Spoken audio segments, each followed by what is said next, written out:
this current budget year, we had 58 family planning centers.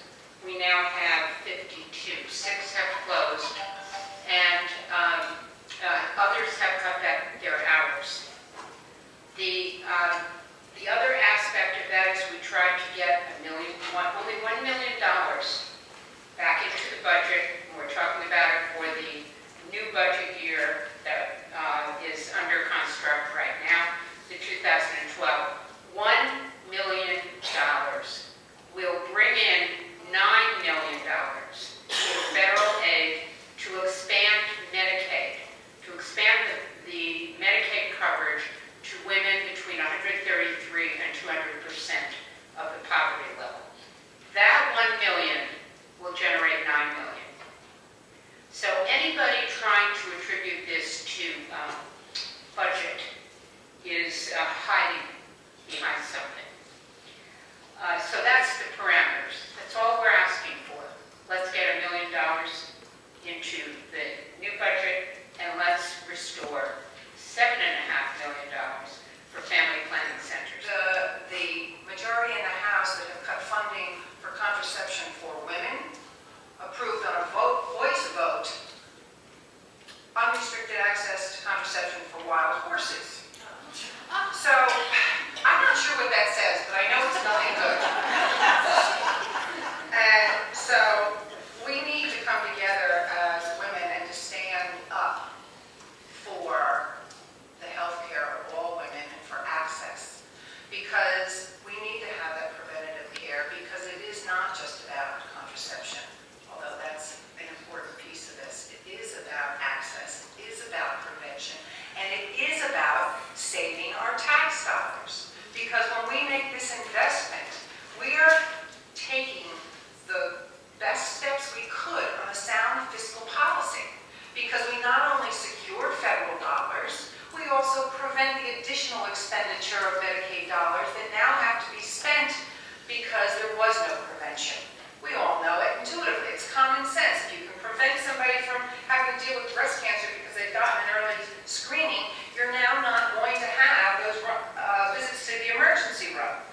And who ever heard of sending a woman to an emergency room for birth control pills? That's the stupidest thing I've ever heard.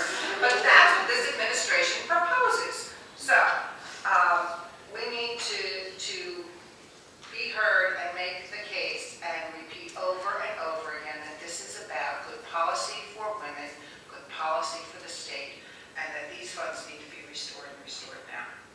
We started out with Women's Caucus in the Assembly and the Senate because we elected so many women to the legislature on a bipartisan level. And I don't remember how many there were, but that first meeting we had, it was quite successful. And we did talk about women's health issues, and I thought, women are women, whether we're D's or whether we're R's, there are no labels. We all want access to health care. We all understand each other when we make these challenges. We raise families, we're caregivers. And I was astounded at the fact that when we debated this at 2 o'clock in the morning, I like to say, when Linda got up on the floor in the Assembly for the first time around for the $7.5 million, I really thought that we would have, support of women without labels. No, we didn't have that. And I was really, call me naive, but I was surprised. What's the percentage of women in our population? Is it 53%? We have the power. So it's going to be up to you to get women out there to say, you need to send emails. I'm telling you right now, don't send them to me though, because we're already getting emails. But the power of email, the power of a phone call, this issue is important to me. We need you to do something. Start sending them to the governor's office. Let him get thousands upon thousands of emails. Send that message. If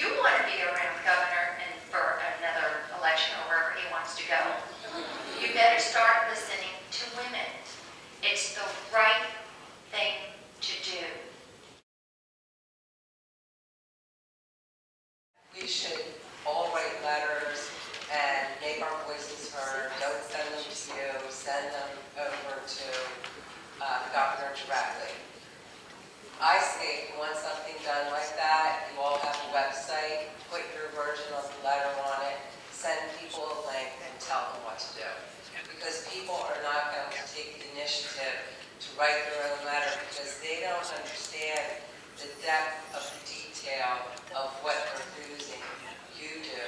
And if you put the depth of detail into your website or your link and say, here is a version that you can send to the governor, I think you'll get a lot more support. Hello, my name is Rosemary Weinberg. I'm a registered nurse with a Bachelor of Science in Nursing. And I challenge all these people who think there's a nursing shortage. Why when St. Clair's had a job opening, 600 nurses applied for those jobs. Everywhere I go, I find unemployed nurses and healthcare workers. I worked since 1994 for 3 jobs. Not one of them provided health care. 40% of healthcare workers do not have health insurance. This includes physical therapists and nurses aides. And every job I apply for, I am so sick they will not take me. I am representative of the poor, the sick, and the unemployed, and I am terrified. I have so many medical problems. I cry all the time. I'm in chronic pain. And I'm going to tell you also, I represent the gay, lesbian, bisexual, and transgender people who have been,